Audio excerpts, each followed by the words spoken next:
Hello friends, welcome to my channel. Friends, आप लोग का मेरे यूट्यूब चैनल में बहुत बहुत स्वागत है। हम लोग क्या देखेंगे, आप लोगों से मैं रोज कह रही थी कि इसके बाद मैं आप लोगों को क्या लाऊंगी, अपना hand retain one liner question लेकर के आऊंगी। इस तरीके से करके हमने क्वेश्चन लिख रखा है। एक बार मैंने अपने चैनल पे 2 या 3 पार्ट इसी वीडियो का मैं अपलोड कर चुकी हूँ, लेकिन वहां पे अभी मैं नया नया मेरा यूट्यूब चैनल पर बहुत बहुत कुछ मैं जानती नहीं थी, ठीक है। तो वो वीडियो भी सही से नहीं अपलोड था, ज्यादा लोग आप लोग जुड़े भी नहीं थे। तो हमने सोचा बहुत से बच्चे जो नए हैं वो कहाँ खोजेंगे, क्या करेंगे। तो इसी टेस्ट सीरीज को एक बार मैं फिर से कंटिन्यू कर रही हूँ, ठीक है।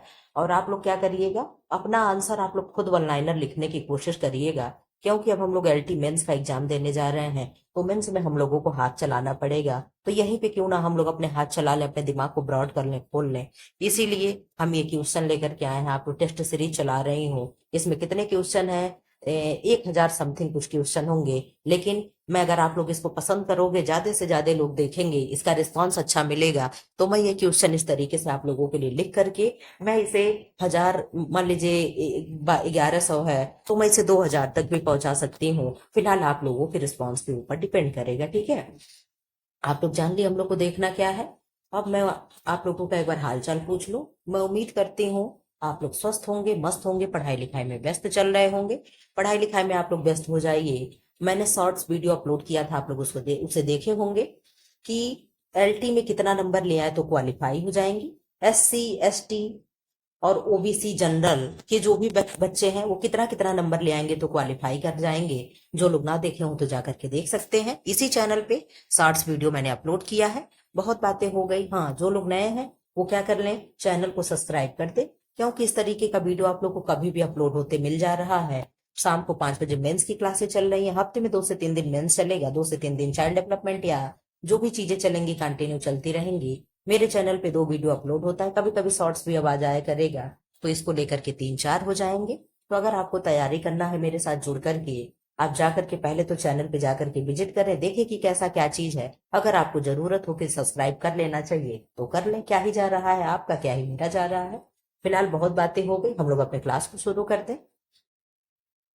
Cribb death sorry, Cribb death यानी पालने में मृत्यु किस विटामिन के कारण होता है? क्या होगा? ऑप्शन तो है नहीं, वन लाइनर है। होगा बायोटीन की कमी से। ये बायोटीन क्या होता है? आप कहोगे मैम, बायोटीन जो है विटामिन किसके कमी से होगा? विटामिन बी एच जो होता है, इसे हम क्या कहते हैं? इसी को विटामिन एच कहते हैं, इसी को बायोटीन कहते हैं। ये क्या है? विटामिन बी ग्रुप की फैमिली है, ठीक है। क्वेश्चन नंबर सेकंड क्या है? यकृत में वसा के जमाव को रोकने का फैक्टर है, कौन सा फैक्टर है? लिपोट्रोपिक फैक्टर है। क्या है? लिपोट्रोपिक फैक्टर है। जहां आपको मेरी लिखावट नहीं समझ में आएगी, मैं बोल रही हूँ, ठीक है, आपको समझ में आ जाएगा। स्कॉर्ब्यूटिक रोजरी किस विटामिन से संबंधित है? तो किससे संबंधित है? आप कहोगे मैम, रोजरी रिकेटरी रोजरी एक विटामिन होती है जो विटामिन डी की कमी से होता है। उस पे क्या होता है, जो भी हमारे बोन्स होते हैं, छोटे छोटे छोटे छोटे, उस पे क्या होता है, ऐसे ऐसे छोटे छोटे क्या होता है, जमा हो जाता है कैल्शियम का, उसे हम कहते हैं रिकेटरी रोजरी, ठीक है। ग्लाइकोसूरिया किस रोग के लक्षण है? क्या है ऑप्शन? ऑप्शन तो है नहीं, बोलने की आदत है, ऑप्शन बार बार आ रहा है। तो इसका उत्तर हो जाएगा मैम, ग्लाइकोशूरिया हो गया, ग्लाइकोयूरिया हो गया, फगेट, लूज ऑफ फगेट हो गया। ये सारे लक्षण जो भी हैं डायबिटीज के हैं, यानी मधुमेह के हैं, ठीक है। क्वेश्चन नंबर 5 क्या है? उपापचयी रोग किसे कहते हैं? तो किसको कहेंगे? मधुमेह को कहते हैं। किसको कहेंगे? मधुमेह को कहेंगे। डिब्बा छठवां क्या है? एक सेकंड देखिए जरा। हाँ ठीक, इधर कटा ही हुआ है, हमका क्या हो रहा है, चलिए ठीक, क्या है? डिब्बा बंद पदार्थों में खाद्य विषाक्तता के कारण है। किस कारण की डिब्बा बंदी, जो कैनिंग जो फूड होता है वो विषाक्त हो जाता है? तो वाटुलिज्म समूह के जो होते हैं बैक्टीरिया, वो क्या करते हैं, डिब्बा बंद भोज्य पदार्थ को खराब कर देते हैं, ठीक। 7वें का आंसर कर दें आप लोग, क्या है? खाद्य संरक्षण ताप विधि द्वारा व्यापारिक स्तर पर करते हैं। क्या करते हैं? स्टरलाइजेशन करते हैं। आप लोग उत्तर इसमें भले ही दिख रहा है, इसी उत्तर को आप लोग अपनी उंगली से टाइप करिए, ताकि आपको क्या हो, जब हमारी जितनी ज्ञान इंद्रियां सक्रिय होती हैं, आपको मैं हमेशा बताती हूँ, उतने चीजें अच्छे से याद होती हैं। उस उत्तर को आप सुन रहे हो, पढ़ रहे हो, लेकिन एक बार अगर आप अपने हाथ से लिख करके टाइप करेंगे तो ये चीजें आपके दिमाग में बनती जाएगी। ठीक, 8वें का आंसर करते हैं, क्या होगा? भोज्य पदार्थों पर ये हरे कलर की बिंदी है। हरे कलर की बिंदी क्या दर्शाता है? तो हरे कलर की बिंदी हो गया, इस तरीके का रेड कलर की बिंदी हो गया, और ब्राउन कलर की बिंदी हो गई। ये सब क्या दर्शाता है? अभी मैं आपको मतलब बता रही हूँ, पहले आप हरे कलर का आंसर बता दें। तो आप कहेंगे मैम जो हरे कलर का आंसर होगा, ये अभी आप लोग को मैं इसका कलर भी चेंज कर दूं क्या? चलिए ठीक है, ये हरा कलर हो गया, ठीक है। और ये मैंने क्या कहा? रेड कलर हो गया, ठीक है। और इसको मैंने क्या किया? ब्राउन किया। चलो खैर, ब्राउन नहीं मिल रहा, इतना भी नहीं करना है। तो आप कहोगे मैम ये क्या हो जाएगा? तो ये सारे हो जाएंगे, जो हरे कलर है ये शाकाहारी भोज्य पदार्थों को दर्शाएगा, जो रेड कलर है वो मांसाहारी को दिखाएगा। आप कहोगे मैं मांसाहारी यानी नॉनवेज क्या होता है? मांस मछली कैसी होती है? रेड ही तो, काटने पर उसका मांस दिखता है। तो आपको रेड याद करना है। अब मैम ब्राउन जो होगा ये किसके लिए होगा? तो ये एग के लिए होता है। किसके लिए होगा? एग के लिए होगा। कभी भी आप डिब्बा बंद भोज्य पदार्थ ऐसे ले आते हो, उस पे देखना, उस पे क्या होगा, ऐसे ब्रैकेट में ऐसे बना होता है, और उसमें क्या होती है? ऐसे बिंदी होती है, ठीक है। तो ये बिंदी सारी जो भी कलर है, पहले ग्रीन कलर को याद कर लो। ग्रीन मतलब शाकाहारी। मैं आपको ट्रिक दे रही हूँ याद करने का। शाकाहारी चीजें कैसी होती हैं? आप कहोगे मैम साग सब्जी पत्ते वाली चीजें, जो भी हरी चीजें होती है शाकाहारी होती हैं। आपको भूलेगा नहीं। मांसाहारी मैम जो भी मांस मछली चीजें होती है, मीट होता है, उन सबका कलर रेड होता है, तो मांसाहारी होगा। और अंडा होता है मैम, हम लोग ब्राउन अंडा देखे हैं, तो क्या होगा? अंडे का ब्राउन होगा। अब आपको नहीं भूलेगा। इधर आ जाओ, क्वेश्चन नंबर 9 क्या है? अंडे में हरा छल्ला क्या दर्शाता है? आप कहोगे फेरस सल्फाइड, यानी लोहा प्लस सल्फाइड दिखाता है।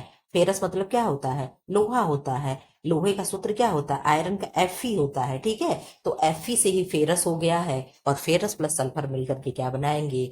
फेरस सल्फाइड, ठीक। क्वेश्चन नंबर 10 का आंसर कर दे। एलडीएल का फुल फॉर्म क्या है? यानी एलडीएल का फुल फॉर्म क्या है? Low density lipoprotein. ये एलडीएल है क्या? ये बैड कोलेस्ट्रॉल होता है। इसी तरीके से एचडीएल होगा। एचडीएल क्या होगा? ये गुड कोलेस्ट्रॉल होगा। क्या होगा? गुड कोलेस्ट्रॉल होगा। इसका फुल फॉर्म क्या है? High density lipoprotein. और इन्हीं सबों के साथ में एक चलता है वीएलडीएल। क्या होगा? वी एल, यहाँ गलत, BLDL, ठीक। क्या होगा? BLDL। तो वेरी लो डेंसिटी प्रोटीन। क्या होगा?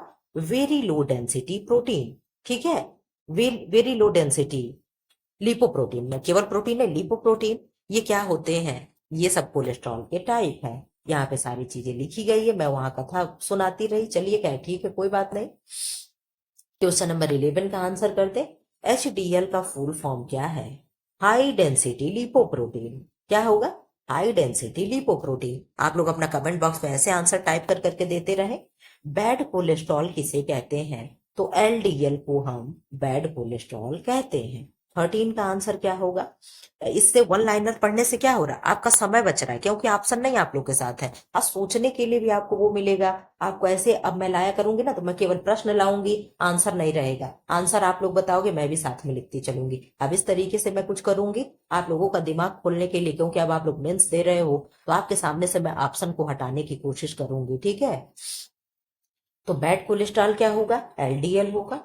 गुड कोलेस्ट्रॉल किसे कहते हैं? HDL को कहते हैं। ताप संवेदी विटामिन किसे कहते हैं? तो विटामिन सी को कहते हैं। विटामिन सी को और क्या कहेंगे? एस्कॉर्बिक एसिड कहते हैं, इसका रासायनिक नाम है। एंटी स्कर्वी विटामिन कहेंगे। और क्या कहेंगे? कोई बताएगा? घाव भरने वाला विटामिन कहते हैं। ग्रे गुड्स क्या है? बिना परिसज्जा के कपड़ा क्या कहलाता है? ग्रे गुड्स कहलाता है। इसी को ग्रीस गुड भी कहते हैं। क्या कहते हैं? ग्रीस गुड्स भी कहते हैं। ये जो करघे से डायरेक्ट कपड़ा उतारा जाता है, जिसमें कोई भी फिनिशिंग नहीं होती है, किसी भी प्रकार का परिसज्जा नहीं होता है, उन्हें ग्रे गुड्स कहते हैं, ठीक है। 17 का आंसर करते। वसा पाचन के लिए क्या आवश्यक है? तो आंसर क्या होगा? पित्तरस, जिसे क्या कहते हैं? बाइल जूस कहते हैं। क्या कहते हैं? बाइल जूस कहते हैं, ठीक है। अब आप ये बता दो, पित्तरस का निर्माण कहाँ होता है?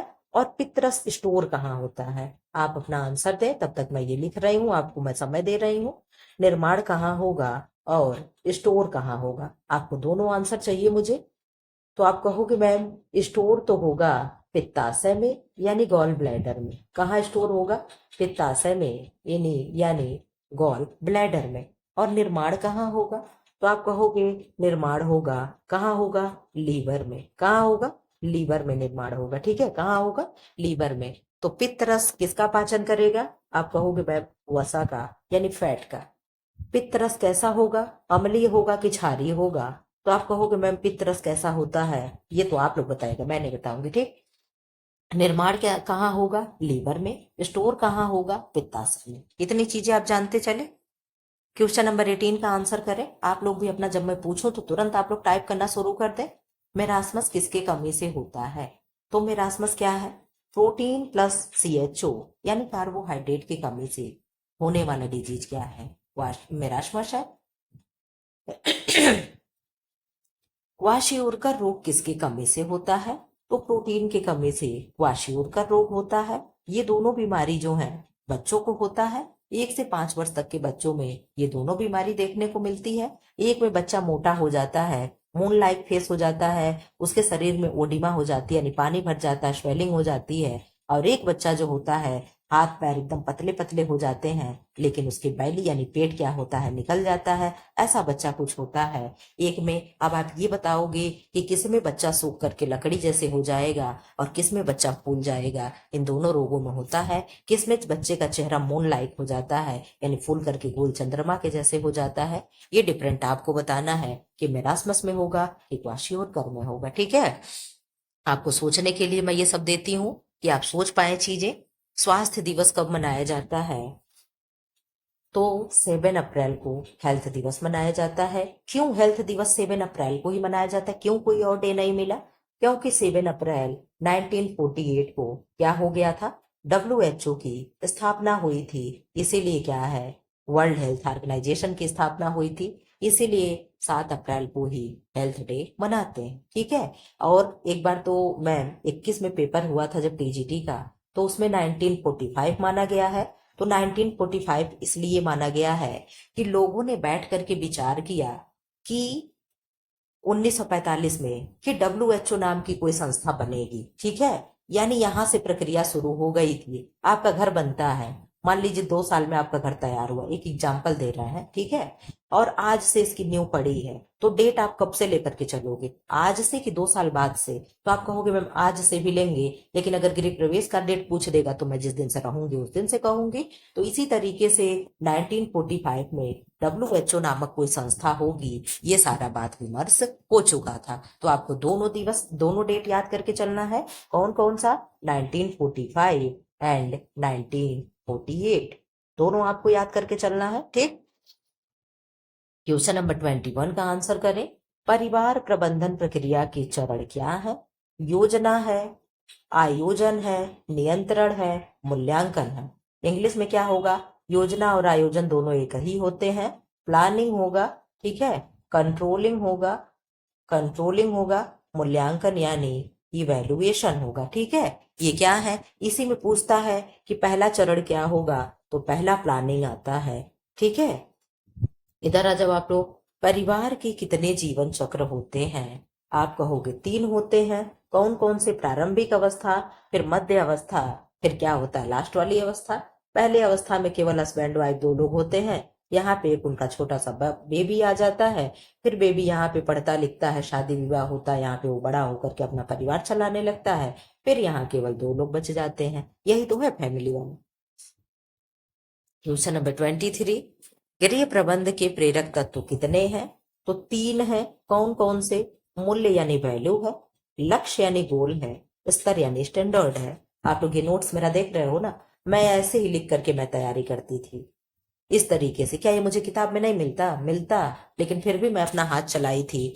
आज आप लोगों के सामने उसका परिणाम है। मैं इसीलिए चाहती हूँ आप भी अपना कुछ करें। अब इसको लेकर के लास्ट में एग्जाम के समय में कोई रिवाइज कर ले। बताइए कि आप इस प्रश्न से आपके एग्जाम में प्रश्न नहीं बनेंगे? बिल्कुल बनेंगे। तो मैं चाहती हूँ आप भी ऐसे ही कुछ करें। जब तक हम त्याग नहीं करेंगे तब तक कुछ नहीं मिलेगा, ये आप समझ लीजिएगा। तुलना करने के लिए उपयोग में आने वाला माप है। तो स्तर यानी स्टैंडर्ड जो होता है, इससे क्या होता है, कंपेयर किया जाता है, यानी स्तर की तुलना की जाती है, लेवल देखा जाता है। कला के तत्व कितने हैं? तो आप कहोगे कला के तत्व 7 होते हैं और कला के सिद्धांत 5 होते हैं। मैम ये बड़ा कंफ्यूजन होता है कि 7 किधर जाएगा, 5 किधर जाएगा, लेकिन आज से आपको कंफ्यूजन नहीं होगा। आप कहोगे यहाँ क्या है, सिद्धांत है, और यहाँ क्या है, 7 है। तो आप कहोगे सिद्धांत के साथ 7 कभी नहीं जाएगा। 100 से आ रहा है ना, अगर हम ऐसे 7 लिखे तो 7 लिख रहे हैं, और ऐसे हम सिद्धांत लिखे तब भी 100 आ रहा है कि नहीं आ रहा? बिल्कुल आ रहा मैम। तो जहां 100 आएगा वो दोनों एक साथ कभी नहीं जाएंगे। तो कला के सिद्धांत या तो आप ये याद कर लो, या तो ये ट्रिक याद करना, ठीक। दूसरा यहाँ क्या, तत्व। तत्व कितने अक्षर से लिखा है? आप कहोगे मैम 2.5 अक्षर से, ठीक। यहाँ कितने अक्षर है? आप कहोगे मैम 3.5 अक्षर। तो कम ये है कि कम ये है? नहीं मैम, कम ये है।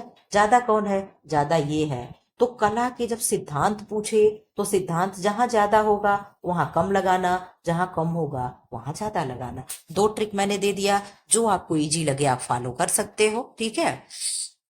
कला के तत्व हैं, अब यहाँ पे देख लो कला के तत्व कौन कौन है। रेखा है यानी लाइन है, आकार है, नमूना है, पोत है, प्रकाश है, रंग है, रिक्त स्थान है।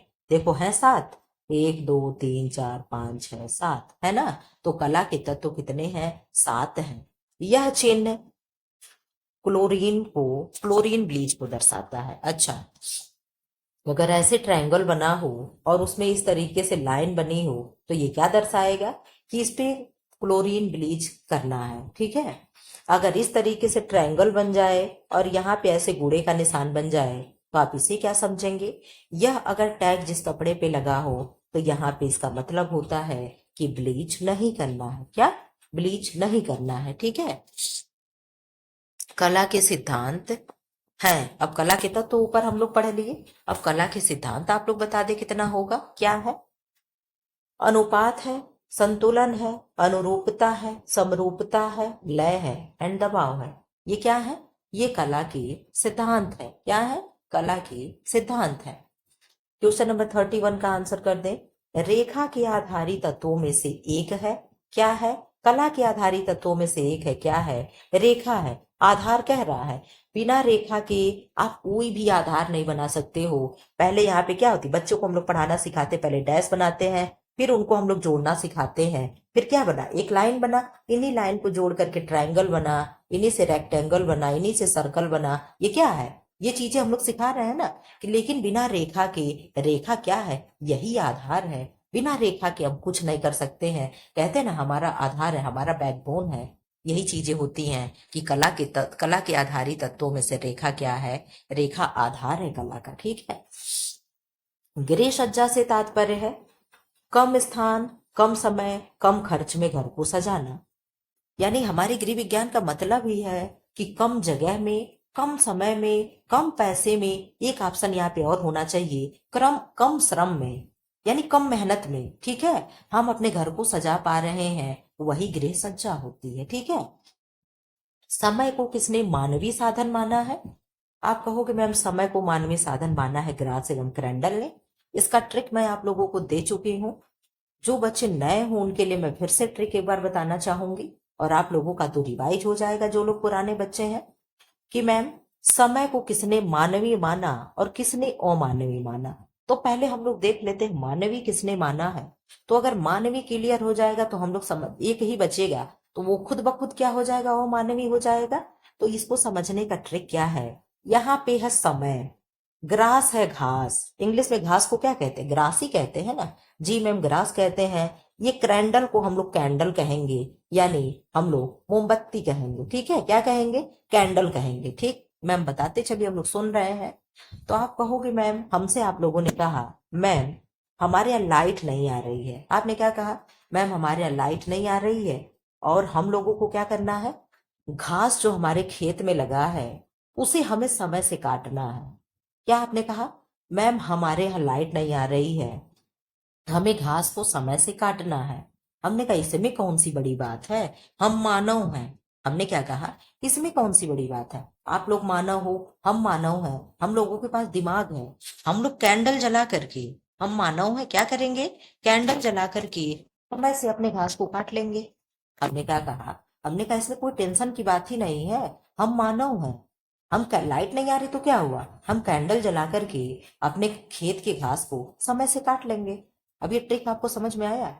इस तरीके से आप फॉलो करोगे तो अब आपने ये जान लिया कि मानवीय साधन किसने माना है। तो आप कहोगे मैम मानवीय साधन तो क्रैंडल ने मान लिया, तो अमानवीय किसने कहा है? निकी लेमडार्सी ने कहा, वो खुद ही अलग हो गया। ठीक है, किसने कहा है? निकी लेमडार्सी ने कहा है। अब आपको कभी नहीं भूलेगा और आपको मेरे साथ जुड़ करके ऐसी ट्रिक से तैयारी करनी है। मैं ट्रिक थंबनेल पे नहीं लगाती हूँ, मैं कोई ट्रिक खोज कर नहीं लाती हूँ। आपको पढ़ाने के दौरान जो ट्रिक याद आ जाता है मैं आपको बता देती हूँ। मेरी ट्रिक बहुत ही बकवास होता है, लेकिन क्वेश्चन आप एक बार ट्रिक पढ़ लोगे तो कभी भूलेगा नहीं। मैं अक्सर आप बच्चों से पूछ लो, मेरे जो बच्चे रेगुलर पढ़ रहे होंगे उनको 8-10 ट्रिक मेरे जबान पे रटा होगा। ठीक है, इन लोगों के मतलब मेरी ट्रिक क्या होगी, जबान पे रटा होगा। कुछ बच्चे ऐसे भी होंगे जो अभी कमेंट बॉक्स में लिख करके भी बताएंगे कौन कौन सा ट्रिक है। ठीक है, तो समय को अमानवीय किसने माना है? तो निकी लेमडॉर्सी ने माना है। 35 का आंसर कर दे। परिवार किस प्रकार की संस्था है? तो परिवार क्या है? सामाजिक संस्था है, यानी सोशल क्या है? सामाजिक संस्था है। ठीक। 36 का आंसर कर दे। सर्वाधिक असुरक्षित चेक है। यहाँ पे चेक के प्रकार को भी पढ़ा जाता है। चेक के प्रकार मैंने आप लोगों को किसी चैनल पे होम मैनेजमेंट टॉपिक प्लेलिस्ट बना होगा, उसमें मैं पढ़ा रखी हूँ कि चेक के कितने प्रकार होते हैं। आप लोगों को मैंने चेक का 11 प्रकार पढ़ाया है। ठीक है, फिलहाल चेक के कितने प्रकार होते हैं? जो सबसे असुरक्षित चेक है बियरर चेक है। सर्वाधिक सुरक्षित चेक जो होता है क्रॉस क्रॉस चेक होता है या रेखांकित चेक होता है। इसे हम अकाउंट पेई चेक भी कहते हैं। ये कैसा होता है? इस तरीके का चेक होता है, इसके बाएं कोने पे 2 समानांतर लाइन खींच दी जाती है। ये इसीलिए क्या हो जाता है, अकाउंट पे चेक बन जाता है। ठीक है, इसे अकाउंट से अकाउंट में ट्रांसफर करते हैं, इसीलिए इसे अकाउंट पे चेक कहते हैं। राफल्ड कॉलर क्या है? गोलाकार, गले पर लगता है, यानी क्या है? रॉफल्ड कॉलर जो जोकर वगैरह पहनते हैं इस तरीके से, यही क्या है? यही रॉफल्ड कॉलर है। ठीक है, ये क्या है? यही रॉफल्ड कॉलर है। ठीक। करघे में रीढ़ का क्या कार्य है? करघा के कितने पार्ट हैं? 5 पार्ट होते हैं। उनके क्या क्या नाम है? आप लोग कमेंट बॉक्स में फटाफट करते रहिए, आप लोग को मैं समय दूंगी। करघे में रीढ़ का कार्य है। करघे में रीढ़ को पहले तो हम कंघी कहते हैं। क्या कहते हैं? कंघी कहते हैं। ठोक पीट कर बराबर करने का कार्य कौन करता है? तो रीढ़ करता है। कौन करता है? रीढ़ करता है। करघे के कितने भाग होते हैं? करघे के 5 भाग होते हैं। कौन कौन सा होता है? हार्नेस होगा, क्लॉथ बिम होगा, वार्प बिम होगा, और क्या होता है? क्लॉथ बिम, रीड हो गया, क्लॉथ बिम हो गया, वार्प हो गया। इस तरीके से आप लोग और भी कमेंट बॉक्स में करते चलिए। हार्नेस हो गया, शटल हो गया, ये सारी चीजें क्या हैं? हार्नेस के भाग होते हैं। तो वार्प बीम का क्या कार्य है? वार्प मतलब क्या होता है? वार्प एंड वेफ्ट क्या है? वार्प मतलब क्या हो गया? और WEFT, एफ्ट मतलब क्या हो गया? तो आप कहोगे मैम वार्प मतलब हो गया ताना और वेफ्ट मतलब हो गया बाना।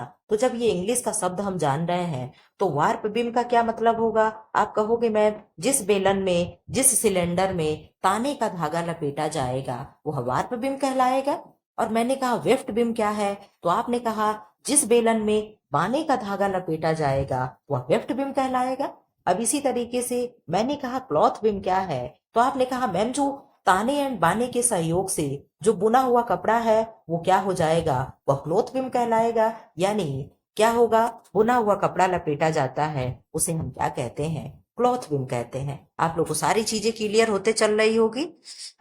हॉर्नेस क्या है? हॉर्नेस एक करघे में लगाया हुआ क्या है? फ्रेम होता है। क्या होता है?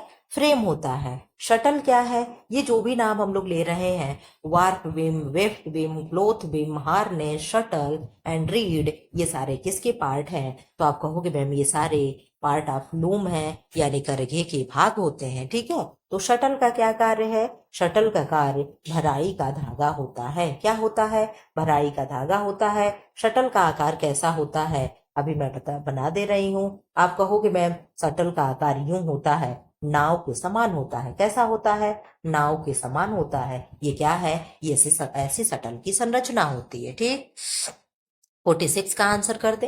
अंकुरण के समय सक्रिय होने वाला एंजाइम है। कौन सा एंजाइम है? जो अनाज को हम लोग अंकुरित करते हैं, जैसे चना हो गया, मेथी हो गया, मूंग हो गया, मसूर हो गया, इन सारे चीजों को जब हम अंकुरित करते हैं तो ये क्या होते हैं? इनमें कौन सा सक्रिय एंजाइम हो जाता है? तो एमाइलेज हो जाता है। क्या हो जाता है? अमाइलेज हो जाता है। ठीक है, 47 का आंसर कर दे। लीवर के रोगी को कैसा आहार दिया जाता है? तो जो भी लीवर के मरीज होंगे उन्हें हम डाइट देंगे अधिक प्रोटीन एंड कम सोडियम, यानी high protein and low sodium diet हम किसको देते हैं? लीवर के रोगी को, जिन्हें क्या हुआ होगा? सिरोसिस हुआ होगा। ठीक है, इधर आ जा। 48 का आंसर क्या है? प्रश्न क्या है? अल्फा टॉक्सिन पाया जाता है। तो मूंगफली आप लोग खाते हो, मूंगफली में आप लोग देखते होंगे इस तरीके से। अगर ऐसा कुछ मैं मूंगफली बना दूं, बनाने तो नहीं आता, चलो खैर कोशिश कर दिया। ठीक, ये क्या है? मूंगफली है। और मूंगफली का जो हरा वाला भाग, कोई कोई मूंगफली हरी होती है, आप लोग देखे होंगे, बहुत ही कड़वा लगता है। अगर गलती से मुंह में चला जाए तो आप लोगों के मुंह में पता नहीं गया है कि नहीं? मेरे तो मुंह में गया है। मैं तो मूंगफली इसीलिए देख करके खाती हूँ, बहुत तेज कड़वाता है। तो जो मूंगफली हरी होती है उसमें क्या होता है? अल्फा टॉक्सिन पाया जाता है। ठीक है, क्वेश्चन नंबर 49 का आंसर कर दे। बीसीजी का टीका बचाव करता है। किससे बचाव करेगा? तो आप कहोगे मैम क्षय रोग से। बीसीजी का फुल फॉर्म कोई मुझे बताएगा? आप लोग कमेंट बॉक्स में बताते चलिए, तब तक मैं इसका नाम लिख दूं। क्या क्या नाम होता है? क्षय रोग को हम तपेदिक कहते हैं। क्या कहते हैं? तपेदिक कहते हैं। और क्या कहते हैं? ट्यूबरकुलोसिस कहते हैं। क्या कहते हैं? ट्यूबरकुलोसिस कहते हैं। और क्या कहते हैं? यक्षमा कहते हैं। क्या कहते हैं? यक्षमा कहते हैं। और क्या कहते हैं? राजक्षमा कहते हैं। और क्या कहते हैं? मृत्यु का कप्तान कहते हैं। क्या कहते हैं? मृत्यु का कप्तान कहते हैं। ये सारे नामों से इसको जाना जाता है। इसके बैक्टीरिया का क्या नाम होता है मैम? ट्यूबरो नहीं ट्यूबर माइक्रोबैक्टीरियम ट्यूबरकुलोसिस। क्या होता है? Mycobacterium Mycobacterium tuberculosis. ये क्या है? इसके बैक्टीरिया का नाम है। अब आप लोग इसका फुल फॉर्म बता चुके होंगे कि बैसिलस कैलमेटिग्यूरिन होता है। क्या होगा? बैसिलस कैलमेटिग्यूरिन होता है। ये कब लगाया जाता है मैम? तो जब न्यू बोर्न पैदा होता है, यानी जब नवजात बच्चा पैदा होता है, तो नवजात बच्चे को जो 24 आवर्स में दी जाने वाले पहली वैक्सीन होती है वही बीसीजी होता है। यानी 24 घंटे में, या कह लीजिए जन्म के तुरंत बाद, या 1 महीने के अंदर इस तरीके से प्रश्न बनता है। दिया जाने वाला पहला वैक्सीन क्या होता है? बीसीजी ही होता है। क्या होता है? बीसीजी ही होता है। आपको ये सारी चीजें क्या है? लर्न होनी चाहिए। ठीक है, क्वेश्चन नंबर 50 का आंसर कर दे। कैसा क्वेश्चन लग रहा है? क्या इस तरीके से वीडियो लाया जाए? आप लोग जरूर बताइएगा। पल्स पोलियो यूमिनाइजेशन प्रोग्राम लागू हुआ था 1995 में। ठीक, किसके द्वारा लागू हुआ? आप कहोगे WHO के द्वारा लागू किया गया। आईसीडीएस कब लागू हुआ? 1975। डेट और आईसीडीएस का फुल फॉर्म आप लोग कमेंट बॉक्स में लिखें। क्या क्या लिखेंगे आप लोग? डेट लिखेंगे और आईसीडीएस का फुल फॉर्म लिखेंगे। ये आप लोगों की जिम्मेदारी है, आप लोग लिख लो तब मैं बताऊंगी। अब मैं आप लोगों को पूरा समय दिया करूंगी ताकि आप लोग भी अपना हाथ चला सकें। ठीक है, मैं तुरंत नहीं बोल दिया करूंगी, क्योंकि जो भी पढ़ो तो थोड़ा लगन से पढ़ो कि चीजें फिर क्या हो, दोबारा हमें पढ़ना ना पड़े। तो आप कहेंगे 2 अक्टूबर 1975 को इसका स्थापना हुआ था आईसीडीएस का। और आईसीडीएस का फुल फॉर्म है इंटीग्रेटेड चाइल्ड डेवलपमेंट स्कीम। क्या है? Integrated child development scheme. ठीक है, ये क्या है? आईसीडीएस का फुल फॉर्म है। ठीक, 51 क्वेश्चन हो गया। अब इधर आ जाओ, यहाँ भी 51 लिख दिया है मैंने, चलो खैर कोई नहीं है। ठीक है, यहाँ पे चलो 51 का आंसर कर दें। आईसीडीएस में विद्यालयों में दी जाने वाली छात्र छात्राओं को संपूरक आहार निर्धारित है। कितना? 300 कैलोरी और 10 ग्राम प्रोटीन। कितना है? 300 कैलोरी उन्हें चाहिए और 10 ग्राम प्रोटीन उन्हें देना है। कितने ईयर्स के बच्चे के लिए? 6 माह से 6 साल तक के बच्चे के लिए। कितने तक के बच्चे निर्धारित किए गए हैं? 6 मंथ टू 6 ईयर तक। ठीक है, यहां आप लोग बता दें क्वेश्चन नंबर 52। राष्ट्रीय संस्था जो अपंग बालकों के लिए कार्य करती है वो क्या है? तो CSWB है। अब आप लोग CSWB का स्थापना बताएंगे कब हुआ था? मैं फुल फॉर्म बता रही हूँ। क्या है? Central social welfare board. क्या है? सेंट्रल राष्ट्रीय संस्था, सेंट्रल राष्ट्रीय संस्था जो अपंग बालकों के लिए कार्य, हाँ ठीक है, क्या है? Central social welfare board. आप लोग इसका स्थापना दिवस बता दीजिए कब हुआ था, कब इसको स्थापित किया गया था? 53 का आंसर कर दें। परिवार में शिशु कल्याण के लिए सबसे बड़ा सरकारी कार्यक्रम है तो क्या है? ICDS है, इंटीग्रेटेड चाइल्ड डेवलपमेंट स्कीम। जितने बार भी ICDS आता है मैं आप लोग को डेट सहित, मैं फुल फॉर्म सहित सब रिवाइज कराती हूँ। इसके बाद भी अगर आप लोगों को ना याद हो तो फिर मेरी क्या ही गलती है। इसका स्थापना कब हुआ? 2 अक्टूबर 1975। ICDS का फुल फॉर्म यहाँ पे देखो मैंने लिखा भी है। अब इधर आ जाओ आप लोग 55 का आंसर कर दें। IRDP का पूर्ण रूप क्या है? तो इंटीग्रेटेड रूरल डेवलपमेंट प्रोग्राम। क्या है? Integrated rural development programme. मैं हमेशा बताती हूँ जहां आर आ जाए वहां रूरल होगा, जहां वाई आ जाए वहां यूथ होगा। ठीक है, तो ऐसे भी पकड़ करके कुछ क्वेश्चन सही किए जाते हैं। क्वेश्चन नंबर 56 का आंसर कर दे। यूनिसेफ की स्थापना कब हुई थी? तो 11 दिसंबर 1946 को यूनिसेफ की स्थापना हुई थी। भारत में इसकी स्थापना कब हुई थी? तो 1949 में हुई थी। कब हुई थी? 1949 में हुई थी। क्वेश्चन नंबर 57 का आंसर कर दें। राष्ट्रीय महिला आयोग की स्थापना कब की गई थी? तो 31 जनवरी 1952 को क्या हुआ था? राष्ट्रीय महिला आयोग की स्थापना की गई थी। अब इसी पे आप लोग बता दें, अंतरराष्ट्रीय दिवस महिला दिवस कब मनाते हैं? तो अंतरराष्ट्रीय महिला दिवस 8 मार्च को मनाते हैं। कब मनाते हैं? 8 मार्च को मनाते हैं। ठीक है, 58 का आंसर करते। स्वास्थ्य सेवाओं को जन जन तक पहुंचाने के लिए गांवों में नियुक्त किए जाते हैं तो आप क्या बताओगे? आप कहोगे मैम हेल्थ गाइड नियुक्त किए जाते हैं। आप देख रहे होंगे बहुत से क्वेश्चन मैंने इसमें ऐसा नोट किया है जो 2021 के प्रश्न में हूबहू पूछे गए थे और ये मैंने पेपर देने से पहले लिखा है। तो इस तरीके से अगर आप तैयारी करेंगे तो आपको भी जरूर सफलता मिलेगी। ठीक है, प्रसार शिक्षा सामुदायिक विकास के लक्ष्यों की प्राप्ति का साधन है। किसने कहा है? रेड्डी ने कहा है। किसने कहा है? रेड्डी ने कहा है। आप इस तरीके से याद करोगे। कैसे याद करोगे? प्रसार शिक्षा में सामुदायिक विकास के लक्ष्यों की प्राप्ति का साधन है। अगर यहाँ पे एक चीज पकड़ लो कि लक्ष्यों की प्राप्ति का साधन है तो आप कहोगे मैम हम रेडी हैं अपने लक्ष्य की प्राप्ति के लिए। क्या है? हम रेडी हैं अपने लक्ष्य की प्राप्ति के लिए। आप बस ऐसे तैयारी कराते रहिए। अब आपको कभी नहीं भूलेगा कि जब प्रसार शिक्षा में सामुदायिक विकास के लिए जब परिभाषा आएगा तो उसमें अगर कोई लक्ष्यों की प्राप्ति पूछ देगा तो आप क्या कहोगे कि मैम हम अपने लक्ष्य के लिए रेडी हैं। क्या है? रेडी हैं। इस तरीके से आपको परिभाषा याद कराएंगे हम। ठीक है, ऐसे ही परिभाषा याद किया जाता है। कभी भी कोई आपको ऐसा नहीं बताया होगा कि पूरा परिभाषा रट लो। ठीक, पूरा परिभाषा नहीं रटा जाता है। वैट रंजक है तो जो इंडिगो है ये क्या है? वैट रंजक है। पॉलीसेकेराइड है। अब यहाँ पे देख लो आप लोग क्या है? CHO का प्रकार पढ़ा रहा है। CHO में क्या हो गया? मोनोसेकेराइड हो गया एंड डाइसेकेराइड हो गया एंड पॉलीसेकेराइड हो गया। तो मोनो में क्या आएगा? डोली कह रहे, डाई में क्या होगा एंड पोली में क्या होगा? आप लोग बताते चलें। आप कहेंगे मैं मोनी, मोनो में, मोनी बार बार आ रहा है, मोनी जी बुरा ना मानिएगा। मोनो में क्या होगा? GFG। इसका फुल फॉर्म आप लोग बताओ। SML। मैं आप लोग को टाइम दे रही हूँ, प्लीज मैं वेट कर रही हूँ। ठीक, पॉली में क्या होगा? स्टार्च होगा, हेमिसेलुलोज होगा, पैक्टीन होगा, ग्लाइकोजन होगा, सेलुलोज होगा। अब आप इनका फुल फॉर्म बता दें।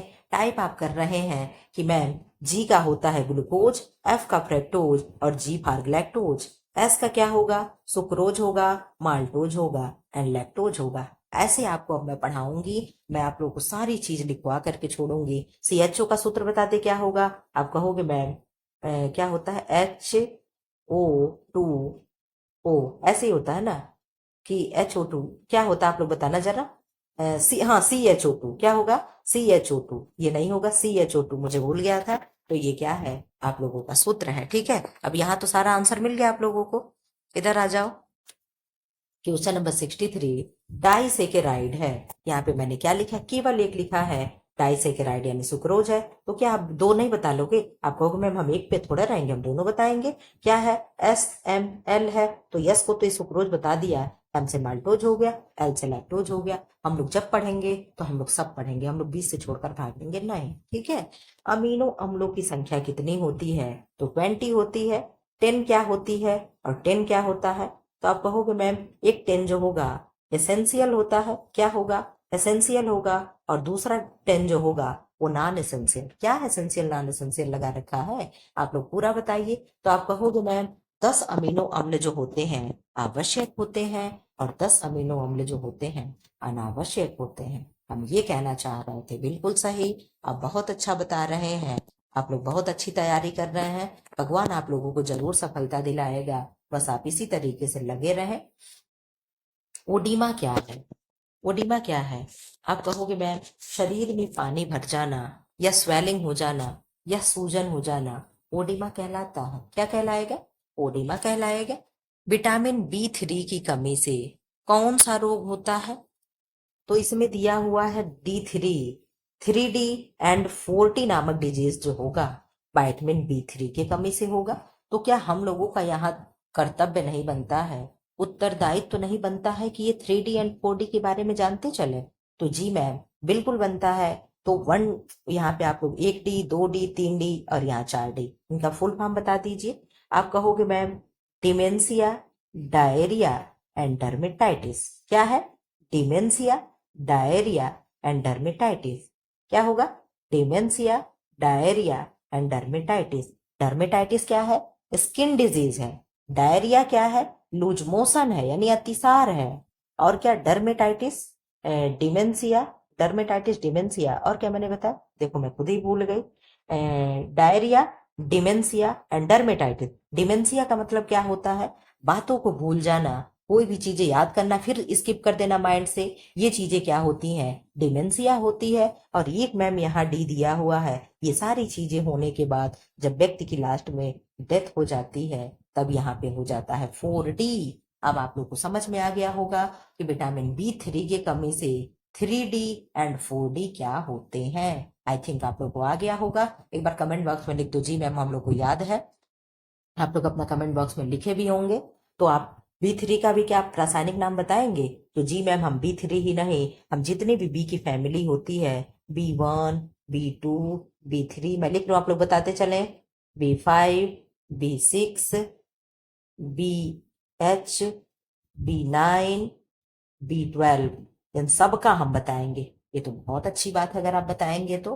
आप बता रहे हैं कि मैम थायमीन होगा, B2 का राइबोफ्लेविन होगा, B3 का नियासिन होगा, B5 का पेंटाथेनिक एसिड होगा, B6 का पायरोडॉक्सिन होगा, B7 का बायोटीन होगा, B9 का B9 का क्या होगा, फोलिक एसिड होगा, B12 का साइनोकोबालामीन होगा। इस तरीके से हम लोगों ने क्या कर लिया, बी का जो भी था हम लोगों ने सबका केमिकल नेम क्या कर लिया, रिवाइज कर लिया। मोनी जी स्पेशली आपके लिए है, आप कहती मैम चीजें भूल जाती है, इतना मेरे रटाने के बाद आप भूल कैसे जाते हो, अगर मेरे पास में होते ना तो मन तो करता कि आपको थप्पड़ लगा दे। ठीक, सॉरी बुरा मत मानिएगा, लेकिन इतना रिवाइज करने पे कोई कैसे भूल सकता है। आप क्लास में रेगुलर बनी भी रहती हैं, फिर भी ये शिकायत करती हैं।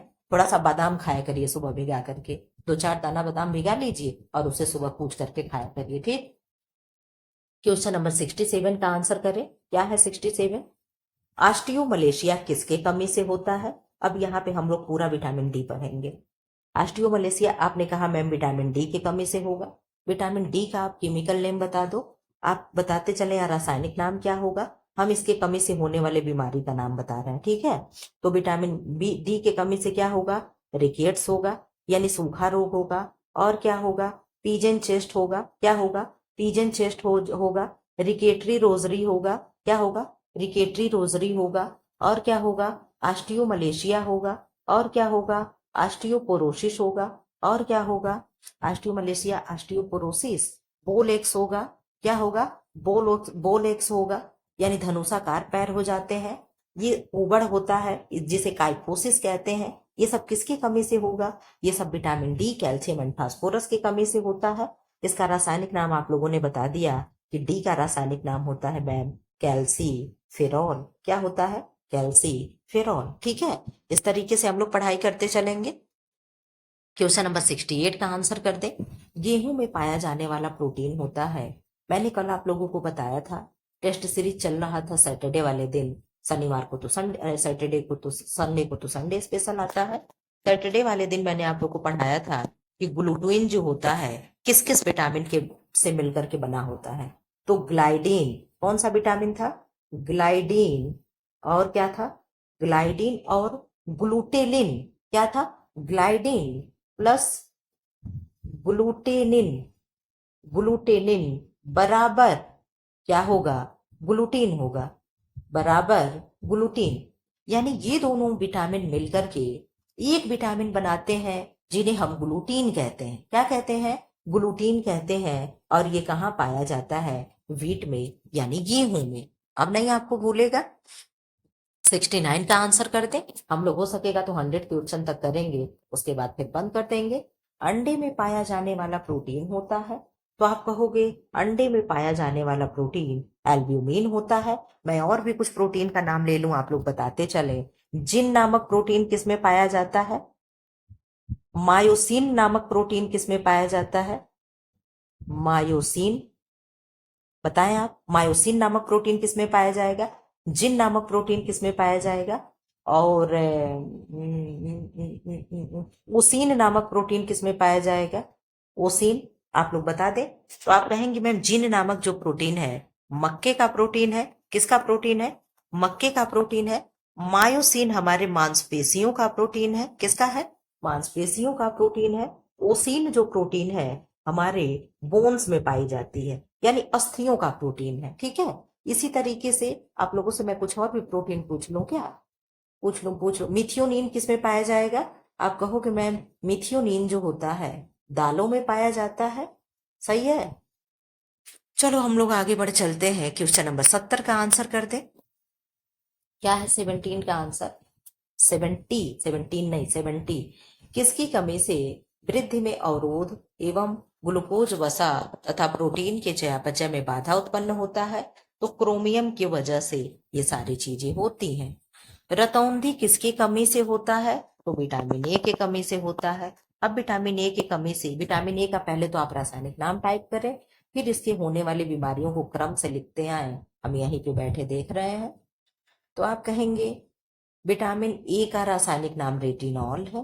बिल्कुल सही है। किस में पाया जाता है? पीले और लाल कलर की सब्जी और फलों में पाया जाता है। उदाहरण देते हैं, गाजर हो गया, पपीता हो गया, आम हो गया, टमाटर हो गया। इन सब में क्या पाया जाएगा? विटामिन ए पाया जाएगा। कद्दू में भी पाया जाएगा। बिल्कुल सही। होने वाली बीमारी का नाम है रतौंधी से शुरू होता है, केरोटोमलेशिया तक लास्ट होता है। बीज का जो भी होता है रतौंधी, जीरोप्थेल्मिया, वाइट स्पॉट, जीरोसिस कंजक्टाइवा, ये सारे क्या होते हैं? विटामिन ए की कमी से होने वाले रोग होते हैं। ठीक है, इनको पूरा करने के लिए हम क्या खाएंगे? फुलफिल करने के लिए तो हम इनको पूरा करने के लिए जो भी होगा पीले लाल फल खाएंगे। वाइट स्पॉट किसकी कमी से होता है? अभी मैंने बता दिया कि वाइट स्पॉट जो है विटामिन ए की कमी से होने वाला डिजीज है। 78 का आंसर कर दे। 73 का, प्रोटीन में नाइट्रोजन का प्रतिशत कितना होता है? तो आप कहोगे मैम प्रोटीन जो होता है एक कार्बनिक पदार्थ होता है। इसमें प्रोटीन जो नाइट्रोजन जो होता है 16% होता है। कितना होगा? 16%। कार्बन होता है, हाइड्रोजन होता है, ऑक्सीजन होता है, सल्फर होता है, नाइट्रोजन होता है। इन सबका कोई परसेंट बताएगा? हम बता दे रहे हैं सल्फर का 7%, नाइट्रोजन का 16%। बाकी आप लोग का HW है कि हाइड्रोजन कितना होता है, ऑक्सीजन कितना होता है, कार्बन डाइऑक्साइड कितना होता है, ये आपका है। अब कार्बन डाइऑक्साइड नहीं, केवल कार्बन। ठीक, आप लोग बता दीजिएगा कितना होता है। एरिक्सन के अनुसार मनोसामाजिक विकास के कितने क्रम दिए गए हैं? अब आप लोगों से मेंस में ऐसा क्वेश्चन बन जाए कि एरिक्सन के अनुसार मनोसामाजिक एरिक्सन के मनोसामाजिक सिद्धांत का विस्तार से वर्णन करें तो आपको इनका 8वां क्रम लिख करके उसके बारे में एक एक लाइन लिख करके 200 शब्दों में समराइज कर देना है। ठीक है, मैं आप लोगों को करवाऊंगी, बिल्कुल भी निश्चिंत होकर के मेरे साथ जुड़े रहिए। लेकिन आप लोगों से मैं हमेशा कहते जा रही हूँ कि मेरा ऐप बन रहा है और ऐप बन जाएगा तो ऐसा सिस्टम होगा कि जो लोग चैनल को सब्सक्राइब किए रहेंगे वही लोग ऐप में जाकर के पढ़ पाएंगे। और उस ऐप में मैं मेंस की तैयारी कराने वाली हूँ। ठीक है, आप लोगों ने मेंस का 2 क्लास डेमो देख लिया होगा। अभी ऐसा नहीं कि नहीं आएगा, जब तक वहां पे ऐप बन रहा है तब तक आप लोग को इधर डेमो मिलेगा। फिर ऐप बन जाएगा तो वहां पे फिर क्लास चलने लगेगा, डेमो के रूप में नहीं, एकदम अच्छे से क्लास चलेगा, प्रॉपर क्लास चलेगा, लेकिन चलेगा ऐप में। और उन्हीं बच्चों को मिलेगा जो लोग चैनल को सब्सक्राइब किए रहेंगे, बिना सब्सक्राइब किए वालों को नहीं मिलेगा। बाकी फ्री वहां भी रहेगा, फ्री यहाँ भी रहेगा, चार्ज कोई भी नहीं है। 75 का आंसर कर दे। नवजात शिशु की हृदय गति होती है तो 120 से 140 प्रति मिनट। यहाँ पे अगर 125 हो जाए, 50 हो जाए तो भी गलत नहीं है। ठीक है, आपका वो भी सही होगा। इधर आ जाइए आप लोग, 76 का आंसर कर दें। क्या है, आप लोग को मेरी राइटिंग अच्छी नहीं लग रही होगी क्योंकि मैं बहुत जल्दी जल्दी में लिखी हूँ। कहीं कहीं की इस पेज पे थोड़ा फिर भी अच्छा हुआ है, पहले वाले पेज पे तो आप देखे होंगे तो खुश हो गए होंगे कि मैम अच्छा ऐसा लिखती हैं, आपकी राइटिंग तो बहुत अच्छी है। ठीक है, कहते ना कॉमेडी नहीं सब बनाते हैं रील्स वगैरह की, आपका बच्चा तो बिल्कुल भी खराब राइटिंग ऐसा लिखता है कि पढ़ नहीं पाता है तो उसका पिता क्या कहता है, शाबाश शाबाश मेरा बेटा डॉक्टर बन गया, डॉक्टर बनेगा, डॉक्टर बनेगा। किंडरगार्टन व्यवस्था को किसने स्थापित किया था? फ्रोबेल ने किया था। किसने किया था? फ्रोबेल ने। क्वेश्चन नंबर 77 का आंसर कर दें। आज संडे है, संडे के दिन आपका वीडियो शूट हो रहा है। ठीक है, मेरे पास अभी तमाम काम पड़े, मुझे कपड़ा धुलना है, नहाने तो मैं नहा चुकी हूँ, ठीक, कपड़ा धुलना है। और मुझे देखिए कितनी तेज नींद आ रही है, कपड़ा अभी मुझे प्रेस करने के लिए देना, बहुत काम है मेरे पास भाई, जल्दी जल्दी आप लोग वीडियो कर लो, मैं फिर जाऊं अपना काम खत्म करूं। अंडाणु परिपक्व होता है कितने दिन में? तो 28 डेज में। कितने दिन में? 28 डेज में। मानव में कितने जोड़े क्रोमोसोम्स होते हैं? तो आप कहोगे मैम 23 जोड़े होते हैं। और अगर कोई पूछ ले संख्या में तो आप कहोगे मैम 46 होते हैं, लेकिन पेयर में 23 होते हैं। पेयर वाली चीजें आप लोग रिवाइज करोगी क्या? हमारे यहाँ किडनी कितनी होगी? तो आप कहोगे मैम 1 पेयर, संख्या में 2। हमारे पास कान कितने होते हैं? 1 पेयर, संख्या में 2। हमारे पास रिप्स कितनी होती हैं? पसलियां कितनी होती हैं? तो आप कहोगे मैम पेयर में 20, संख्या में 24। इस तरीके से पेयर वाली चीजें याद करते चलना है। रीढ़ की हड्डी में कशेरुक रज्जु हमारे यहाँ कितनी होती हैं? 31 पेयर। कितनी? 31 पेयर। ये सारी चीजें हम लोग को याद करते चलना है। ठीक, ग्लाइकोजन का शरीर के किस भाग में होता है, यानी संग्रह? ग्लाइकोजन जो होगा हमारे शरीर के किस भाग में स्टोर होगा? तो आप कहोगे लीवर में, यानी यकृत में और मांसपेशी में। अब आप बता दो टोटल ग्लाइकोजन कितना होता है, कितना होगा? और टोटल में भी कहाँ कितना यकृत में होगा और कितना मांसपेशी में स्टोर होगा? आप लोग बता दें। आप आंसर दे रहे हैं कि मैम 550 ग्राम टोटल ग्लाइकोजन होता है। ठीक, जिसमें से हमारे लीवर में होता है 200 ग्राम। कितना होगा? 200 ग्राम। और मांसपेशियों में कितना होगा? मांसपेशियों में 350 ग्राम होगा। कितना होगा? 350 ग्राम होगा, यानी 350 ग्राम होगा। ठीक है, ऐसे आपको पढ़ते चलना है। भोजन का अवशोषण कहाँ होता है? तो आप कहेंगे भोजन का अवशोषण जो होता है छोटी आंत में होता है। छोटी आंत को क्यों छोटी आंत कहते हैं? और बड़ी आंत को छोटी आंत लंबी होने के बावजूद भी इसका नाम छोटी आंत क्यों रखा गया है? और बड़ी आंत क्या है? छोटा होने के बावजूद भी क्यों इसका नाम बड़ी आंत रखा गया है? आप लोग कमेंट बॉक्स में कमेंट कर दीजिए, मैं संतुष्ट हो जाऊं कि आपको आ रहा है। कमेंट बॉक्स में आप कमेंट कर रहे हैं। आप क्या कमेंट कर रहे हैं कि मैम ये जो बड़ी आंत मैंने अभी बनाया, इस तरीके के जो चारों किनारे मैंने ऐसे दौड़ा दिया, इसकी चौड़ाई आप देख रहे हैं। आज छोटी आंत का आप ये चौड़ाई देख रहे हैं। ये जो बड़ी आंत है, इसके ये व्यास है, इसकी चौड़ाई की वजह से इसको बड़ी आंत कहा गया। क्या कहा गया? इसको बड़ी आंत कहा गया।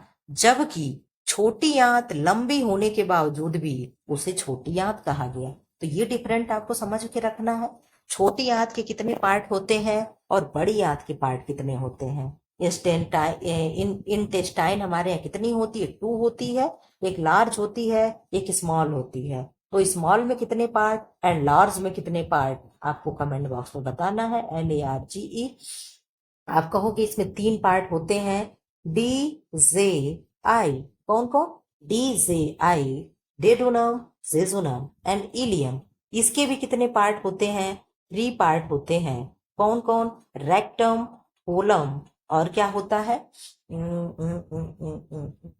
रेक्टम, कोलम और एक क्या होता है मुझे नहीं याद आ रहा, आप कमेंट बॉक्स में बताइएगा। लेकिन पार्ट इसके भी 3 होते हैं। ठीक, अब इधर आ जाओ। पित्त का निर्माण कहाँ होता है? मैंने पीछे एक्सप्लेन कर दिया था। जो लोग ध्यान से सुने होंगे वो बता लेंगे कि पित्त का स्टोर होता है, निर्माण होता है लीवर में। लेकिन स्टोर कहाँ होता है?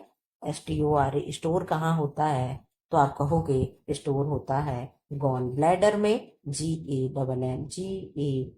Gall bladder.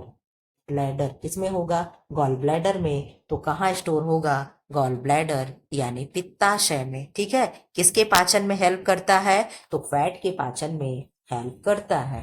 कार्बोज के कार्य क्या है? कार्बोज यानी CHO, कार्ब्स, कार्बोहाइड्रेट। तो प्रोटीन को अन्य कार्यों से मुक्त करना इसका क्या है? कार्य है। अब आप कहोगे मैम हम लोग तो पढ़े हैं कार्बोज का कार्य ऊर्जा देने का होता है। तो जब आप विस्तार से पढ़ोगे, मैं 125 क्वेश्चन में मैं लेकर के आऊंगी कि कार्बोहाइड्रेट का कार्य क्या है। आप बताएं, विस्तार से बताएं। तो 125 शब्दों में जब वो मैं लेकर के आऊंगी, तब वहां पे आप देखोगे कि कार्बोज के क्या क्या कार्य होते हैं। कार्बोज का केवल एक ही कार्य नहीं है कि एनर्जी देना, उसके और भी कार्य होते हैं। मैं जब आपको कराऊंगी तो आप देखिएगा, क्योंकि आप विस्तार से तो पढ़ते नहीं हो, आप केवल ABCD ट्रिक मार करते हो। तो आपको ऐसी चीजें बस केवल एक ही ऑप्शन ना पता होगा। जब आप विस्तार से पढ़ोगे और वो पढ़ाऊंगी मैं, तब आपको लगेगा कि हाँ मैम इसके तो हजारों काम हैं। तो अब आपको यहाँ मैं रीजन भी दे दूं कि ये प्रोटीन को अन्य कार्यों के लिए मुक्त कैसे करता है। आप सुने होंगे कि एनर्जी हमें प्रोटीन भी देता है 4.1 कैलोरी, CHO भी देता है 4.1 किलो कैलोरी एंड फैट भी देता है 9 किलो कैलोरी। सुने हो कि नहीं सुने हो? मैम सुना हो। तो पहले नंबर पे एनर्जी देने का कार्य किसका है? प्रोटीन का, कार्बोज का। ठीक, दूसरे नंबर पे जब कार्बोज, आप मान लो आप व्रत हो, गुस्से में हो, नाराज हो, कहीं धरना दे रहे हो, कहीं प्रोटेस्ट चल रहा है, ठीक है, आप खाना नहीं खाए, 1 हफ्ते 10 दिन तक आप भूखे रह गए, आप कैसे जिंदा हो? जो ग्लूकोज ग्लाइकोजन के रूप में कन्वर्ट था, वो फिर वापस से पुनः ग्लूकोज के रूप में आकर के आपको एनर्जी दे रहा है। दे रहा है ना? बिल्कुल दे रहा है। तो वो जब आपका ग्लाइकोजन जो स्टोर है खत्म हो जाएगा, 550 ग्राम ग्लाइकोजन ही आपके अंदर है ना, तो कितने दिन चलेगा? 550 ग्राम जब ग्लाइकोजन आपके पास समाप्त हो जाएगा, तो प्रोटीन जब आपके शरीर में है तो आपको मरने नहीं देगा। फिर कहेगा कि दौड़ो दौड़ो चलो एनर्जी दो, क्योंकि कार्बोहाइड्रेट नहीं है। ठीक है, फिर क्या करेगा? प्रोटीन दौड़ करके आएगा और ये एनर्जी देने लगेगा। फिर आप थोड़ा सा, आपके अंदर जान आने लगेगी। ठीक है, तो क्या होगा? प्रोटीन जब एनर्जी देगा तो आप कार्य करने लगोगे। उसके बाद जब प्रोटीन भी खत्म हो जाएगा, प्रोटीन का भी जब एनर्जी देना बंद हो जाएगा, तब आता है फैट। ठीक है, कौन आएगा? फैट आएगा। और जब फैट एनर्जी देना बंद कर लेगा, तब आप जाओगे भगवान के पास। ठीक है, तब यहाँ से राम नाम सत्य है, स्वाहा टाटा बाय बाय हो जाएगा। ठीक है, लास्ट में कौन एनर्जी देता है? फैट देता है। ठीक है, तो इस तरीके से ये क्या हुआ, जब कार्बोज अपना कार्य करेगा तो प्रोटीन को क्यों आना पड़ेगा? बिल्कुल नहीं आना पड़ेगा। जब कार्बोज अपना कार्य सही से कर रहा है तो प्रोटीन को अन्य कार्य के लिए मुक्त करेगा। प्रोटीन क्या करता है? ये कौन सा कार्य करता है? इसका अन्य कार्य कौन है? तो प्रोटीन का अन्य कार्य है टिश्यूओं का मरम्मत करना, टूटे फूटे ऊतकों का मरम्मत करना एंड क्या करना? एनर्जी देना। क्या करना? एनर्जी देना। ठीक है, मैं बुक से पढ़ाती हूँ, एक्सप्लेन करती हूँ, तो आप लोगों को लगता होगा कि मैम साइड में बुक रख ली होंगी और वहीं से बोले जा रही है, लेकिन ऐसा नहीं है। ठीक है, बिना पढ़े नौकरी नहीं मिलती, आपको बहुत अच्छे से पता होगा। और मुझे नौकरी मेरी लगी हुई है, तो मैं जरूर पढ़ी होंगी, तभी मैं आपको ये सारी चीजें एक्सप्लेन कर पाती हूँ, बता पाती हूँ। जो चीजें मुझे नहीं आता है, मैं बिल्कुल भी शो ऑफ नहीं करती हूँ, मैं आपसे खुल के कहती हूँ कि मुझे नहीं आ रहा है, मैं देख करके बताऊंगी। मुझे कंफ्यूजन है, आप लोग रीचेक करिएगा। ठीक है, तो ये बिल्कुल भी मत सोचिएगा कि ऐसे ही देख करके बताया जा रहा है, ऐसा कुछ नहीं है। ये नोट्स भी मेरा 2020 उसका बना हुआ है। ठीक है, आज का नहीं है। मैं 2021 में नौकरी पाई थी और ये 20 में जब भी वैकेंसी निकली थी मैं तैयारी कर रही थी, उस समय का ये मेरा नोट्स है। ठीक है। ऑक्सीजन को परिवहन करने का कार्य कौन करता है? तो ऑक्सीजन का परिवहन यानी ट्रांसपोर्टेशन कौन करता है? ब्लड करता है। कौन करता है? ब्लड करता है। ब्लड का कार्य क्या होता है? ब्लड का कार्य होता है ऑक्सीजन को ले जाना एंड CO2 यानी कार्बन डाइऑक्साइड को बाहर ले आना। ठीक है। ये किसका कार्य है? ये ब्लड का कार्य है। ठीक है।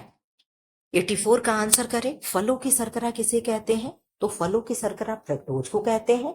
अगर कोई पूछ दे जई का शर्करा किसको कहते हैं, आप आंसर लिखिए। मिल्क का शर्करा यानी दूध शर्करा किसको कहते हैं? दूध का शर्करा किसे कहते हैं? ठीक है। आप बताते चले। आप कहोगे मैम दूध के शर्करा को हम लैक्टोज कहते हैं, जहां जहां लैक्ट होता है वहां वहां मिल्क होता है। जई के शर्करा को हम माल्टोज कहते हैं, यानी माल्ट मतलब अनाज होता है, और जई मतलब जौ यानी अनाज हो गया। तो माल्ट शर्करा हम किसको कहेंगे? जई के शर्करा को लैक्ट शर्करा हम किसको कहेंगे? दुग्ध के शर्करा को लैक्टोज शर्करा कहेंगे। ठीक है। 85 का आंसर दे दें। एक उच्च वर्ग व्यक्ति के आहार में CHO में लगभग कितना प्रतिशत ऊर्जा प्रदान करता है? यानी कोई हाई फैमिली का व्यक्ति है, हाई लेवल फैमिली है, जैसे अंबानी उम्बानी लोग हो गए, नेता मंत्री हो गए, वो लोग कितना परसेंट लेते हैं एनर्जी अपने CHO से? तो 40% वो लोग लेते हैं। और निम्न वर्ग के जो लोग होते हैं 80% लेते हैं। और हम लोग सामान्य वर्ग जो हो गए, हम लोग 60% लेते हैं। ठीक है। यही क्या है? यही सबका रेशियो होता है। आप देखते हो जो बहुत बड़े आदमी हो गए होते हैं, वो रोटी दाल चावल को थोड़ा सा कम ध्यान देते हैं। वो फल फूल हो गया, सैलेड हो गया, इन सारे चीजों पे, ड्राई फ्रूट्स हो गया, इन सारे चीजों पे वो डिपेंड हो जाते हैं। इसलिए उनका यहाँ परसेंट क्या होता है? कम हो जाता है। और हम लोग जो गरीब व्यक्ति होता है, उनकी थाली में आप देखते हो जो लो लो क्लास की फैमिली होती है, एक थाली में उनका 3 हिस्सा खाना जो होगा रोटी चावल से भरा होगा, बाकी एक हिस्से चावल में थोड़ा सा दाल और सब्जी वगैरह रखी होती है। ये आप जानते हो। कभी कभी तो ऐसा होता है दाल ही होता, सब्जी नहीं होगा, सब्जी होगा तो दाल नहीं होगा। ये निम्न क्लास की फैमिली का है। और मध्यम जो है 60% जो हम लोगों का है, हम लोगों में ये है कि 2 रोटी है तो थोड़ा सा चावल भी होगा, ऐसा होता है। ठीक है। थोड़ी सी दाल होगी, थोड़ी सी सब्जी होगी। नवजात द्वारा आसानी से पचने वाला CHO कौन सा होगा? तो आप कहोगे लैक्टोज होगा। लैक्टोज से क्या है? यही दुग्ध शर्करा है और यही बच्चा आसानी से पचा लेता है। किसके हेल्प से पचाता है? तो लैक्टेज नामक एंजाइम होता है जो लैक्टोज पे क्रिया करके दूध को पचा देता है। दूध से दही बनाने वाले बैक्टीरिया का क्या नाम होता है? तो लैक्टोबैसिलस होता है। क्या होगा? लैक्टोबैसिलस होगा। दूध की शुद्धता को किससे मापते हैं? तो किससे मापते हैं? लैक्टोमीटर से मापते हैं। किससे मापते हैं? लैक्टोमीटर से मापते हैं। बुखार को किससे मापते हैं? तो क्या कहते हैं भाई? थर्मामीटर से नापते हैं। किससे? थर्मामीटर से नापते हैं। और BP को किससे नापते हैं? ब्लड प्रेशर को नापने वाले मशीन को क्या कहते हैं? स्फेग्नोमैनोमीटर कहते हैं। इस तरीके से इर्द गिर्द की चीजें आपको याद होती रहे। रेनिन एंजाइम किस पर कार्य करता है? तो आप कहोगे रेनिन एंजाइम हो गया, लैक्टेज हो गया, ये सब मिल्क पे कार्य करते हैं, मिल्क को पचाने के लिए कार्य करते हैं। रेनिन एंजाइम जब तक बच्चा छोटा होता है तब तक बहुत ज्यादा होता है, जैसे जैसे लोग बढ़ते जाते हैं रेनिन एंजाइम घटता शुरू हो जाता है। कि इसीलिए कहते हैं बड़े बुजुर्ग को दूध के जगह पे दही देना चाहिए। क्यों दही देना चाहिए? क्योंकि दूध पहले जब हमारे शरीर बच्चा दूध पीता है, आप लोग देखते हो अगर बच्चा पलट दे दूध तो वो दही के फॉर्म में पलटता है ना। क्यों? उसके पेट में तुरंत गया दूध, तुरंत डाइजेस्ट हो गया। और हम पहले क्या है, दूध कैसे पचता है? दूध का पाचन दही के रूप में ही होता है। दूध पहले आप पियोगे, फिर दही बनेगा, फिर आपके शरीर में डाइजेस्ट होगा। तो इसी तरीके से भाई दूध को पी करके हमारा लीवर और जो भी हमारे मतलब पाचन सिस्टम है, वो जब तक दही बनाएंगे तो ऑलरेडी हम क्यों ना दही खा करके पचा लें। इसीलिए कहते हैं बड़े बुजुर्ग को दूध के जगह पे दही देना ज्यादा बेटर होता है। ठीक। घरेलू शर्करा किसे कहते हैं? इसी को डेक्सट्रोज कहते हैं। शुगर टेबल शुगर कहते हैं। तो किसको कहते हैं? सुक्रोज सुक्रोज को कहते हैं। जो हम अपने घर में चीनी खाते हैं इसको क्या कहते हैं? सुक्रोज कहते हैं। ये क्या है? मोनोसेकेराइड है कि पॉली है कि क्या है? डाइसेकेराइड है। आप लोग बताएं क्या है? शर्करा क्या है? तो आप कहोगे मैम SML किसमें आता है? SML में ही यस है सुक्रोज, और सुक्रोज किसमें आएगा? SML किसमें आता है? आप कहोगे मैम डाई का एग्जाम्पल है। इस तरीके से आपको जब तक लर्न नहीं होगा आपसे कुछ नहीं होगा। आपको बुरा बहुत लग रहा होगा कि मैम बहुत फेंकती हैं बहुत बोलती हैं, लेकिन यही चीजें सच है। ठीक है। स्टार्च साधारण रूप से कहाँ से टूटता है? तो छोटी आंत से साधारण रूप से टूटता है। ठीक है। ऐसे स्टार्च का पाचन कहाँ से शुरू हो जाता है? तो आप कहोगे मैम स्टार्च का पाचन जो होगा हमारे बक्कल कैविटी से ही शुरू हो जाता है। कहाँ से? आज देखो कितना बढ़िया चित्र बन गया है। मुख गुहा से ही क्या होता है, यहाँ पे हम लोग एक रोटी का बाइट लिए, हम यहाँ पे खाए और यहाँ से तुरंत क्या हो जाता है, इसका पाचन शुरू हो जाता है। यानी रोटी एवं चावल का पाचन, स्टार्च यानी सीएचओ का पाचन, कार्बोहाइड्रेट का पाचन हमारे मुख गुहा यानी बक्कल कैविटी से ही शुरू हो जाता है। लेकिन साधारण रूप से होता कहाँ है? तो छोटी आंत में होता है। प्रोटीन पाचन का शुरुआत होता है। प्रोटीन पाचन का शुरुआत कहाँ से होगा? तो आमाशय से होगा। आमाशय किसे कहते हैं मैम? जो ऐसे हमारे शरीर में ऐसे आम जैसे ऐसे संरचना बनी है, इसे ही हम आमाशय कहते हैं। यही स्टमक होता है। यहाँ से प्रोटीन का पाचन शुरू होता है। और प्रोटीन का पूर्ण पाचन कहाँ होता है, यानी कंप्लीट डाइजेशन कहाँ हो जाता है? तो आप कहोगे मैम छोटी आंत में हो जाता है। कहाँ हो जाता है? छोटी आंत में होता है। 91 क्वेश्चन हम लोग कर लिए। 1 घंटा हो गया है। अब यहीं पे आप लोग का वीडियो मैं रोक देती हूँ। ठीक है। बहुत क्वेश्चन हो चुका होगा एक्सप्लेन कर करके। फिलहाल ऐसे वीडियो पाने के लिए आप लोग चैनल को सब्सक्राइब कर लें। और आप लोग बता देना कितना सही हुआ। आप क्या इसमें सही बताओगे? कुछ सीखने को मिला कि नहीं मिला? आप लोग जरूर कमेंट बॉक्स में, अभी ऑफलाइन हो जाएगा तो आप लोग लिख करके जाना। मोनी और भारती जी और बीभा, आप सबसे मैं कह रही हूँ कि कमेंट बॉक्स में आप अभी अभी नहीं, जब वीडियो बंद हो जाएगा तब आप ऑफलाइन में लिख करके जाना कि मैम आप इसको कंटिन्यू करिए। ठीक है। ताकि और भी बच्चे देखें, उनको लगे कि हाँ बच्चे पढ़ रहे हैं, पढ़ाई हो रही। क्या आप लोग नहीं चाहते हो कि ज्यादा लोग आकर के पढ़े? क्या 3 लोग केवल पढ़ते हो? तो आप लोग वीडियो को भी नहीं शेयर करते हैं कि कहीं ग्रुप में शेयर कर दें? तो आप लोगों का ये जिम्मेदारी है। अब आप लोग मेरे यहाँ क्या है, रेगुलर स्टूडेंट हो। आप लोगों को मैं बहुत अच्छे से जान रही हूँ। ठीक है। कहाँ से हो, क्या नाम है, क्या कर रहे हो, मैं ये सारी चीजें अब जान गई हूँ। तो अब आप लोग का इतना उत्तरदायित्व है कि आप क्लास को क्या करें, आगे बढ़ाएं। ठीक है। फिलहाल ऐसे वीडियो पाने के लिए चैनल को लाइक करें, शेयर करें एंड सब्सक्राइब करें। हाँ, शाम को 5 बजे क्लास में आना ना भूलिए। वहां पे आप, मैं ये नहीं बताऊंगी क्या आएगा, आकर के आपको खुद देखना पड़ेगा, क्योंकि कुछ वहां श्योर नहीं रहता है कि क्या मैं अपलोड करूंगी। मेरे पास जैसे समय मिलता है, जो हो पाता है मैं अपलोड कर देती हूँ। तो कभी मेंस चलेगा, कभी वहां पे अभी जो बाल विकास चल रहा था वो चलेगा। बहुत बातें हो गई। फिलहाल ऐसे वीडियो पाने के लिए चैनल को लाइक करें, शेयर करें एंड सब्सक्राइब करें। Thanks for watching.